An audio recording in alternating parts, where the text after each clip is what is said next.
नमस्कार साथियों, कैसे हैं आप सभी। उम्मीद करता हूं कि आप स्वस्थ होंगे, सुखी होंगे और प्रसन्न होंगे। श्रीमद् भगवद गीता में आपका स्वागत है। हम यहाँ पे श्रीमद् भगवद गीता के अमृत पान में नहाकर, उसमें डूबकर अपने आप को पवित्र करते हैं, कृतार्थ करते हैं।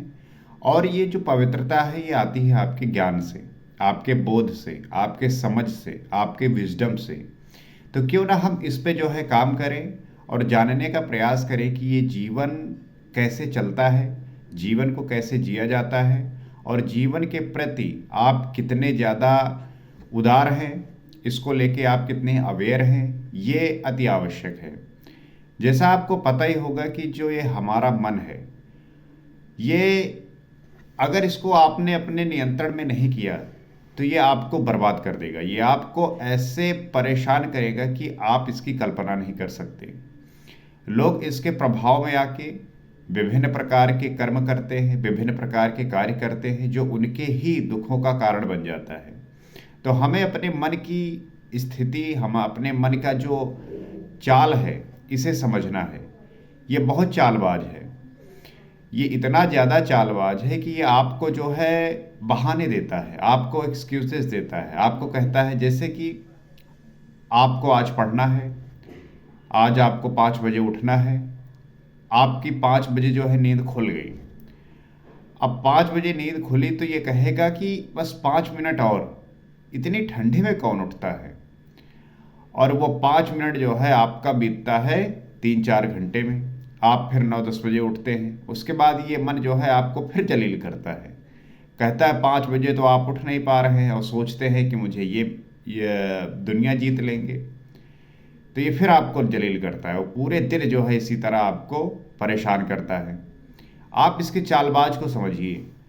ये मन बेकार की और बेवजह कल्पना की बातों को लेके जो है आपको परेशान करता रहता है और आप जो है इससे परेशान होते रहते हैं। आप बैठे हुए हैं, सब कुछ बढ़िया चल रहा है, सब बेहतर है, लेकिन ऐसा थॉट आएगा कि उस थॉट के चक्कर में आप घूमते चले जाएंगे और घूमते घूमते घूमते घूमते अपनी सारी ऊर्जा और सारे समय को नष्ट कर देंगे। तो मन ये कितना ज़्यादा खतरनाक है और मन का प्रभाव आपके शरीर पे किस प्रकार से पड़ता है, ये आप देख सकते हैं। अगर आपके मन में अच्छे विचार आ रहे हैं, उसके प्रति आप आनंद में हैं, आप बहुत अच्छे से जी रहे हैं, तो उसका प्रभाव आपके शरीर पे भी पड़ता है। आपका शरीर ग्रो करेगा, आपका शरीर अच्छा दिखेगा। और जब आपका मन आपके हिसाब से नहीं चलता, बल्कि एक कॉन्ट्रडिक्शन, एक युद्ध चलता रहता है, तो उसका प्रभाव आपके शरीर पे भी पड़ता है, क्योंकि वो निरंतर आपकी ऊर्जा को निगलता रहता है, आपकी ऊर्जा को चूसता रहता है। और आप जो है, आपका शरीर जो भी नष्ट होता रहता है। इसीलिए देखेंगे जो व्यक्ति डिप्रेस्ड होते हैं, एंजाइटी होती है जिनको, उनके शरीर पर इसका बहुत असर पड़ता है। बहुत लोग बहुत स्किनी हो जाते हैं, बहुत लोग बहुत फैट हो जाते हैं। तो हमें अपने सोचने की प्रक्रिया को दुरुस्त करना है, हमें अपने सोचने की प्रक्रिया को बेहतर करना है। और ये होगा कैसे? जब आप ध्यान करेंगे, जब आप चिंतन करेंगे कि ये जो हो रहा है ये क्यों हो रहा है, इसका कारण क्या है, इसका सोर्स क्या है, और जिस वजह से हो रहा है बस उसको पकड़ना है। अगर उसको आपने पकड़ लिया कि ये किस वजह से हो रहा है, बस समस्या समाप्त हो जाएगी। लेकिन इस मन का क्या करें? ये तो जो थॉट्स है ये तो लेके आएगा। उन थॉट्स को कैसे कंट्रोल करें, कैसे क्या करें कि इसे जो है ठीक कर पाए? तो थॉट्स तो आएंगे, लेकिन आप जब अपने हैबिट को चेंज करेंगे, अपनी आदतों में सुधार करेंगे, आप बेहतर होने की कोशिश करेंगे, तो प्रारंभिक अवस्था में युद्ध तो चलेगा। वो कोई ऐसा थॉट लेके आएगा जो आपकी कल्पनाओं में बना हुआ है, लेकिन आप कहेंगे कि नहीं, ये ठीक नहीं है, मुझे ये करना है। और फिर आपके और उसके बीच में एक घनघोर युद्ध होगा। और उस युद्ध में जब आप उस पे भारी पड़ेंगे, कैसे? आपकी बुद्धि आपकी बुद्धि जब आपके मन पर भारी पड़ेगी, आपकी समझ उस पर भारी पड़ेगी, आपका विवेक उस पर भारी पड़ेगा, तब जो है आप धीरे धीरे उसे जीतना प्रारंभ करेंगे। और जब आप जीतने लगेंगे, इसका मतलब है कि आपका जो है उस पर नियंत्रण होने लगा। अब आप उस पर कंट्रोल पा सकते हैं। अब जैसा आप चाहेंगे उसे घुमा सकते हैं। तो आने तो उसके थॉट्स जो भी आ रहे हैं, अब उन थॉट्स को मैं एलिमिनेट कर सकता हूँ। जो मुझे चाहिए वो मैं रख सकता हूँ, बाकी डिलीट करके हमें जो है अपनी ग्रोथ के लिए, हमें जो है अपने उन्नति के लिए, अपने उत्थान के लिए जो है कार्य करते रहना है। तो जीवन को समझना और जीवन की जो भी गहराई है उसमें उतर कर अनुभूति करना, ये आवश्यक है, ये ज़रूरी भी है, क्योंकि तभी आप जीवन को जी सकते हैं, तभी इसको आप महसूस कर सकते हैं। तो हम पंचदश अध्याय के 4वें श्लोक को पिछले एपिसोड में देखा और ये जाना कि कैसे हम दृढ़ वैराग्य के द्वारा ये जो संसार का विटप है, जो हमें इस संसारी जीवन से लिप्त रखता है, इसको हम काट सकते हैं। आगे देखते हैं। निर्माण मोहा जित संग दोषा अध्यात्म नित्या विनिवृत्त कामा द्वैन्द्वैर विमुक्ता सुख दुख सज्जय गक्षन्त्या मूढ़ा पदम व्ययम तत्। आगे कहते हैं, उपर्युक्त प्रकार के समर्पण से जिनका मोह और मान नष्ट हो गया। जब आपकी समर्पणता वैराग्य के प्रति होती है, अर्थात मोह, फिर होता क्या है कि मोह और जो मान है वो नष्ट हो जाता है। और जैसे ही आपका मोह नष्ट हुआ, आपके अंदर आनंद का प्रवाह प्रवाहित हो जाता है। लोग मोह से ग्रसित हैं, आसक्त हैं, लिप्त हैं, और वही मोह जो है उसको परेशान करता है। जैसे कि किसी व्यक्ति का जो बच्चा है वो स्कूल जाता है, तो पेरेंट्स एक्सपेक्ट करते हैं कि अच्छे मार्क्स लाए, पढ़ाई अच्छे से करे, तब वो अच्छा कॉलेज प्राप्त करेगा, वहाँ जो है फिर अच्छा मार्क्स लाएगा, अच्छा करेगा तो फिर अच्छी जॉब पाएगा। और वो जब बच्चा उनके एक्सपेक्टेशन पे खरा नहीं उतरता, वहीं पे जो है दुख प्रारंभ हो जाता है। तो जो आपकी आशा है, जो आपका एक्सपेक्टेशन है किसी से, यही आपके दुख का कारण बनता है। और जैसे ही मोह और ये आशा खत्म होगी, आप इससे मुक्त हो जाएंगे। ये बड़ा मुश्किल है, बहुत ही ज़्यादा मुश्किल है। प्रैक्टिकल लेवल पे ये इम्प्लीमेंट करना बहुत ही ज़्यादा मुश्किल है। इसीलिए सामान्यतः कोई व्यक्ति कर नहीं पाता और इसी चक्कर में फंसा रहता है। जैसे जो लोग रिलेशनशिप में होते हैं और फिर उनका जब ब्रेकअप होता है, तो वो जल्दी मूव ऑन नहीं कर पाते। क्यों नहीं कर पाते? क्योंकि उसकी वो आदत उसकी लग चुकी है। अब वही उनका थॉट प्रोसेस है, वही जो है उसी में जो है निरंतर उसी स्थिति को सोचते रहते हैं। तो इसलिए एक लंबा टाइम लगता है उससे निकलने में, क्योंकि फिर एक लंबे टाइम में कुछ वो नई आदतें बना लेते हैं। तो ये है आपके हैबिट का, आदतों का कारण। यही इसीलिए कहते हैं कि अगर आपको जीवन में ग्रो करना है, अगर आपको जीवन में बेहतर करना है, तो आपको अपने आदतों में सुधार करना होगा। वो आदतें आपके जो है थॉट्स बनती हैं, और वही थॉट्स जो है आपके कार्य में जब इम्प्लीमेंट होती हैं, तब चीज़ें बेहतर होती हैं। तो अपने आदतों को जो है ठीक करने का प्रयास करो। आइडेंटिफाई करो कि कौन सा आदत, कौन सी हैबिट अच्छी नहीं है आपकी, और उस आदत को ठीक करोगे, तब जो है उसी के प्रकार आपके थॉट आएंगे।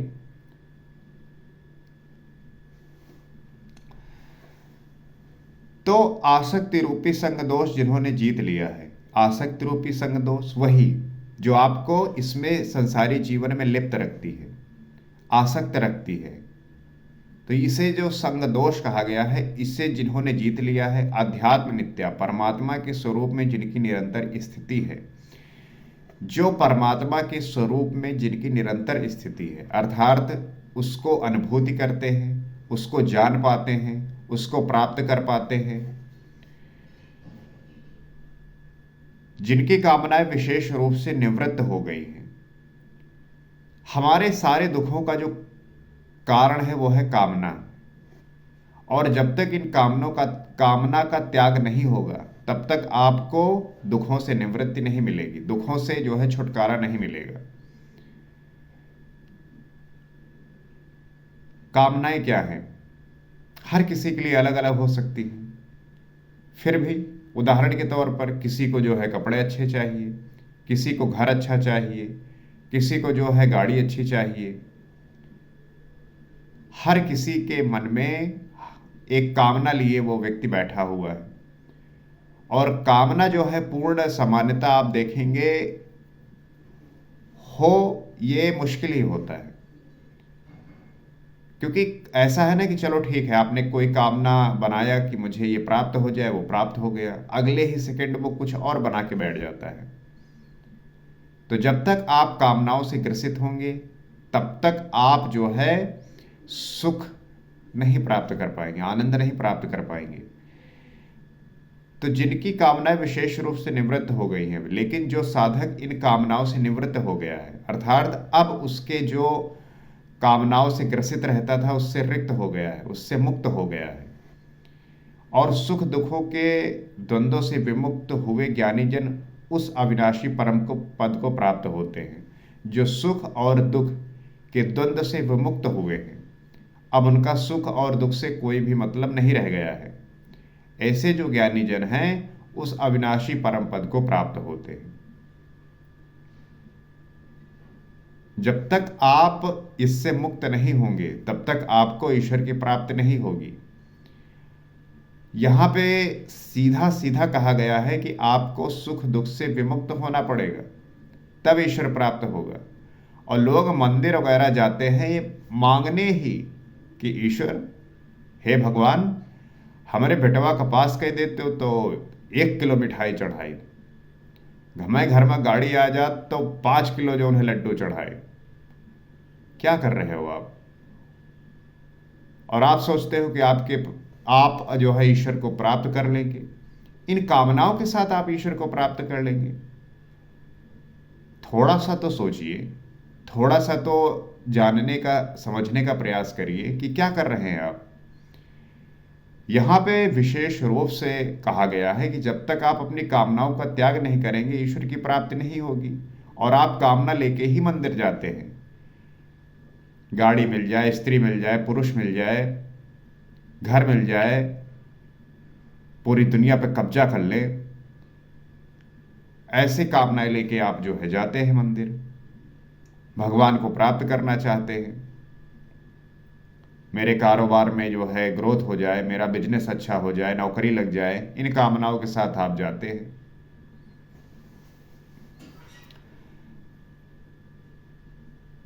और आपको साफ सोचते हैं कि आपको जो है सुख मिले, आपको आनंद मिले, शांति मिले, सुकून मिले। नहीं मिलेगा, नहीं मिलेगा। आप गलत कॉन्सेप्ट पकड़े हुए हैं, और जब तक इससे आप छूटेंगे नहीं आप पूरे जीवन परेशान रहेंगे। तो जब तक ये अवस्था नहीं आती तब तक संसार वृक्ष नहीं कटता। और जब तक व्यक्ति इन कामनाओं से ग्रसित है, जब तक इस अवस्था से नहीं हटा है, तब तक संसार वृक्ष नहीं कटता।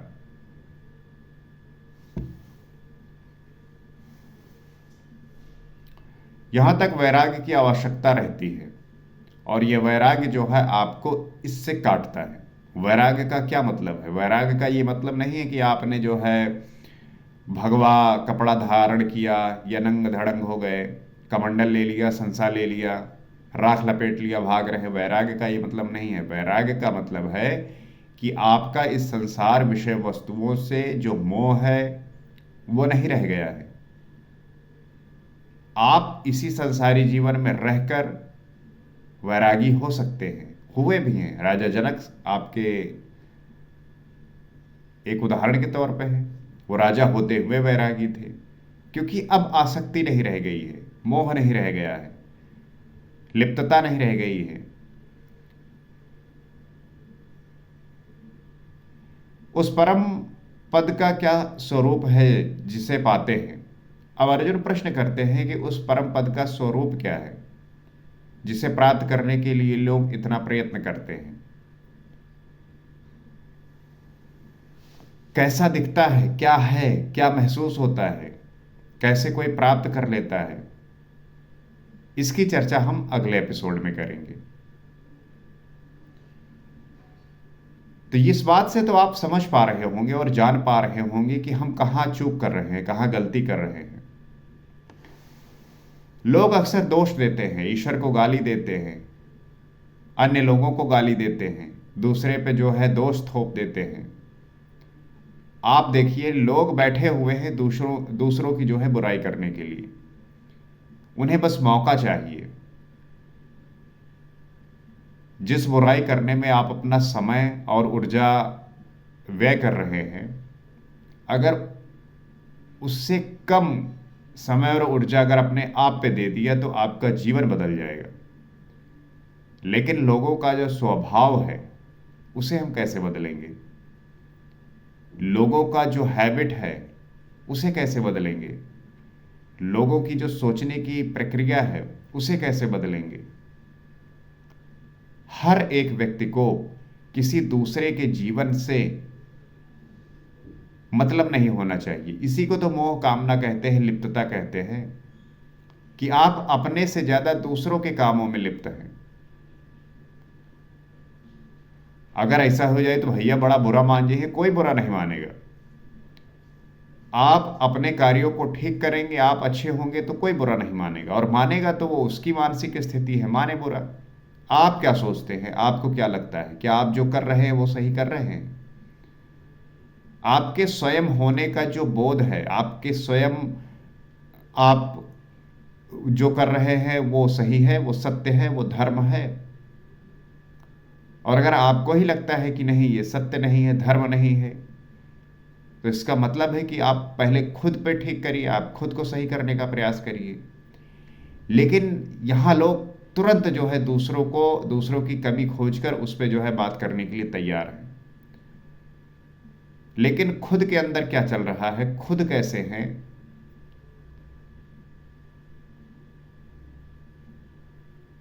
क्या ये जानने की कोशिश की उन्होंने?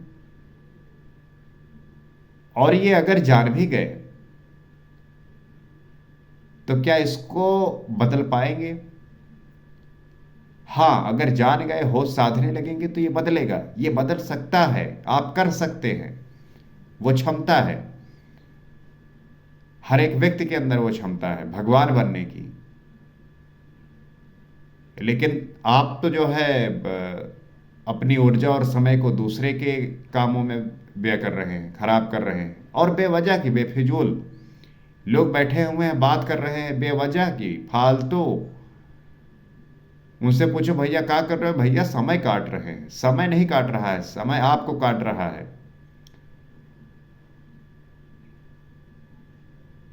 जिस व्यक्ति का कोई लक्ष्य ना हो, जिस व्यक्ति का कोई उद्देश्य ना हो, वो जीवन में क्या करेगा? वो जीवन में कर ही क्या सकता है?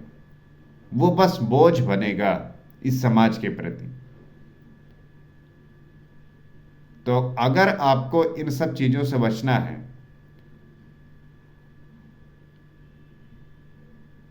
लोग कहीं भी जाएंगे, कहेंगे भैया हमका को गए रहे, हमका पूछवा नहीं, भाई काहे पूछेंगे तुमको? तुम हो क्या? तुमने तुम्हारे पास ऐसा क्या है कि आपको पूछेंगे कि भैया आप कैसे हो? आप बनने की श्रेणी में आइए, आप देने की श्रेणी में आइए, लोग आपको पूछेंगे। आज नरेंद्र मोदी को हर कोई पूछता है, स्टेटस में अपने जो है प्रोफाइल पे लगाते हैं मोदी का परिवार। क्यों? क्योंकि वो उपयोगी हैं, यूजफुल हैं। लोग अपने परिवार को परिवार नहीं मानते, लेकिन अपने प्रोफाइल में लिख रखा है मोदी का परिवार।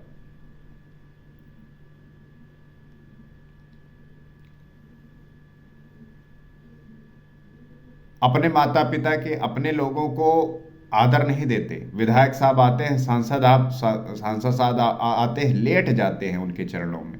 क्यों? क्यों लेट जाते हो?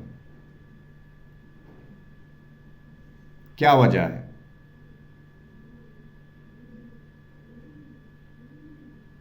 तो विचार ही आपको जो है सही रास्ता दिखाएगा, थॉट्स ही आपको जो है सही रास्ते पे ले जाएगा। क्या धर्म है, क्या सत्य है, वो आपको जो है बताएगा।